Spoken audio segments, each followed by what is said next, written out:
Eu quero começar esse vídeo com uma pergunta bem simples. Existem infinitos que são maiores do que outros infinitos? Uma das primeiras habilidades de raciocínio lógico que nós aprendemos na nossa infância é a de contar. Nós aprendemos a contar unidades e então sabemos que existem 2 bolinhas ou 3 bolinhas que nós estamos brincando. Depois nós aprendemos a contar de 1 a 10, logo depois de 10 a 100 e no fim da adolescência nós já sabemos contar números tão grandes quanto nós quisermos. Essa necessidade de contar e quantificar coisas é praticamente algo intrínseco aos seres humanos. Nós fazemos isso de modo tão natural que nós nem nos damos conta da quantidade de coisas que nós estamos calculando e contando nas nossas cabeças a todo instante. O que é curioso é que não existe uma única maneira de contar. Se nós olharmos ao longo da história da humanidade, nós encontramos diferentes métodos de contagem associados a diferentes povos, como por exemplo os hieróglifos numéricos egípcios, o sistema numérico babilônico ou o sistema numérico romano. Todos esses sistemas de contagem eram adequados aos propósitos práticos da época, servindo somente para as necessidades de contagem de quantidades que nós podemos chamar de habituais. Era muito importante conseguir contar os dias que se passaram desde a última lua cheia ou quantas ovelhas um fazendeiro possuía, mas não fazia tanto sentido saber contar as estrelas no céu noturno, por exemplo. É bem provável que se nós perguntássemos para algum cidadão comum desses povos antigos qual que é o número de grãos de areia numa praia, provavelmente a resposta seria bastante. Mas vamos supor que nós precisamos desses números. Qual é o número de grãos de areia que existem nas praias da Terra? E qual é o número de estrelas no universo observável? Obter esses números com precisão é impossível por diversos motivos.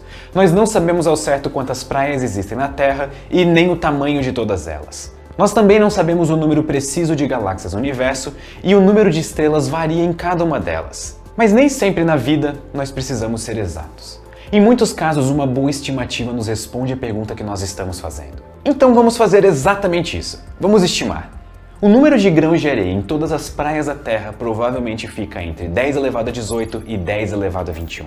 E o número estimado de estrelas no universo observável é algo entre 10 elevado a 21 e 10 elevado a 24. Esses números são realmente enormes, e qualquer comparação em termos humanos que eu tentar fazer não vai funcionar pelo simples motivo de esses números são enormes. Só que existe um ponto importante aqui. Por maior que sejam esses números, e mesmo que eles passem da capacidade humana de enxergar o que eles querem dizer, eles ainda são finitos. Isso quer dizer que se colocássemos todos esses grãos de areia, ou essas estrelas, em um pote gigante, e tivéssemos tempo suficiente, nós conseguiríamos, depois de passar um trabalho que eu não quero nem imaginar, contar todos eles. E isso nos leva a outra pergunta. Eu acabei de dizer que, mesmo existindo números absurdamente grandes, longe de qualquer capacidade de compreensão humana, eles ainda são finitos, ou seja, eu posso contar e chegar em um valor total. Então existem números que sejam realmente infinitos. Será que existem quantidades que não são possíveis de serem expressadas através de um número? E a resposta é sim.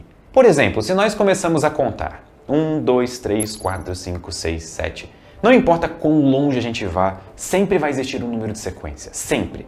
Depois do 1 vem o 2, depois do 5 vem o 6, depois do 1 bilhão vem o 1 bilhão e 1. Esses números são chamados de naturais, e o número total de todos eles é claramente infinito. Se eu tentasse colocar esses números em um pote, eu nunca conseguiria acabar de contar, porque para todo número que eu contasse, infinitos outros ainda estariam dentro do pote. Ou seja, o conjunto que engloba todos os números naturais é infinito. Outro conjunto que é infinito é o de todos os pontos de uma reta, independente do tamanho dela. Entre 2 pontos você sempre pode selecionar outro ponto, e depois selecionar outros pontos entre esses 2, e assim vai infinitamente. Mas se existem diferentes infinitos, como os 2 que eu acabei de citar, o do conjunto dos naturais e os pontos em uma reta, faz sentido comparar eles? Existem infinitos de diferentes tamanhos, ou eles são sempre iguais? Comparar coisas infinitas parece ser uma tarefa bem complexa.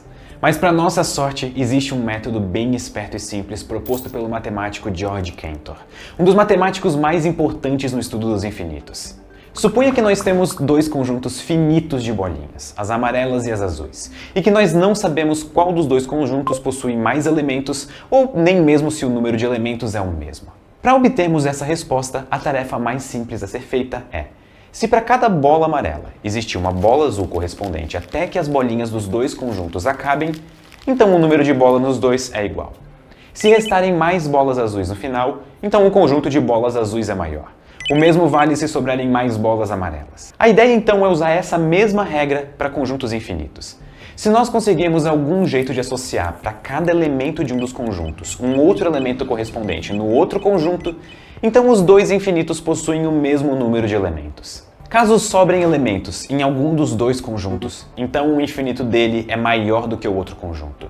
E nós podemos fazer isso ficar bem claro com um exemplo. Vamos supor que nós temos dois conjuntos infinitos. O dos números naturais, que eu acabei de citar, 1, 2, 3, 4, 5, 6 e assim vai.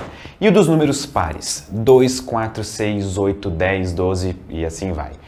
Qual desses conjuntos possui mais elementos? A resposta mais óbvia que qualquer um de nós daria, pelo menos é o que eu espero, é que o conjunto dos números naturais possui mais elementos, já que dentro dele nós temos tanto os números pares quanto os números ímpares. Mas quando nós estamos falando de quantidades infinitas, eu sinto muito, mas as coisas não são tão óbvias assim.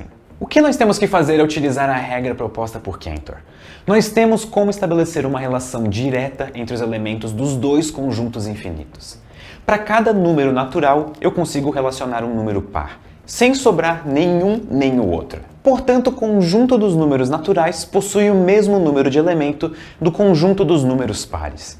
E isso é totalmente não intuitivo. E isso nos leva a um dos mais famosos paradoxos sobre números infinitos, proposto pelo matemático David Hilbert, justamente para representar como os infinitos não são intuitivos. E esse é o paradoxo do hotel infinito. Suponha que numa cidade pequena exista um hotel chamado Hotel Hilbert, cujo dono, claro, é o Sr. Hilbert. Esse hotel possui um número finito de quartos, vamos supor que, sei lá, 30. Você está viajando e resolve parar para dormir nesse hotel durante uma noite antes de seguir viagem no dia seguinte. Chegando lá, você pede um quarto para dormir. Só que com muita tristeza, o Sr. Hilbert informa você de que todos os quartos já estão ocupados. Você não tem o que fazer, então você simplesmente segue a sua viagem. Algum tempo depois, você novamente está viajando e se depara com o Hotel Hilbert na estrada. Ao perguntar para o Sr. Hilbert se há um quarto livre para dormir, ele diz para você: bom, todos os nossos quartos estão ocupados, porém nesse meio tempo entre a última vez que você esteve aqui e agora, nós construímos infinitos quartos no nosso hotel.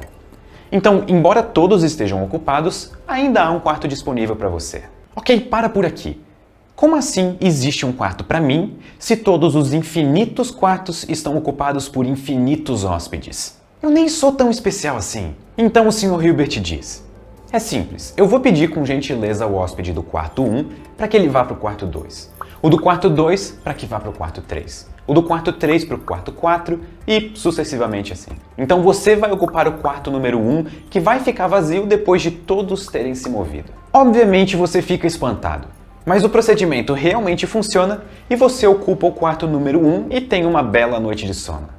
Essa experiência te marcou tanto que você resolve levar os seus amigos para passarem uma noite no Hotel Hilbert. Só que ao contrário de mim, você não tem poucos amigos. Você é uma pessoa popular e possui infinitos amigos, do tamanho dos números naturais. E você convence todos a irem ao hotel. Ao chegar, você informa ao Sr. Hilbert que trouxe os seus infinitos amigos para passarem uma noite ali e novamente ele lhe diz que os infinitos quartos do hotel estão ocupados. Na sua cabeça, dessa vez não haveria saída. Checkmate, Sr. Hilbert, agora você não escapa. Uma coisa é achar um quarto disponível só para mim. Outra coisa é achar quartos disponíveis para infinitas pessoas. Mas como você acha que pode ganhar de alguém que domina os infinitos? O Sr. Hilbert propõe o seguinte: é claro que eu posso acomodar todos os seus infinitos amigos. Eu vou pedir ao hóspede do quarto 1 que se mude para o quarto 2. O hóspede do quarto 2 eu vou pedir para que se mude para o quarto 4. E o hóspede do quarto 3 eu vou pedir para que se mude para o quarto 6 e assim sucessivamente. Ou seja, o hóspede do quarto N se mudará para o quarto 2N. Dessa forma, ficarão vagos todos os quartos ímpares e todos os seus amigos infinitos poderão se hospedar neles. Esse é o chamado paradoxo do hotel infinito.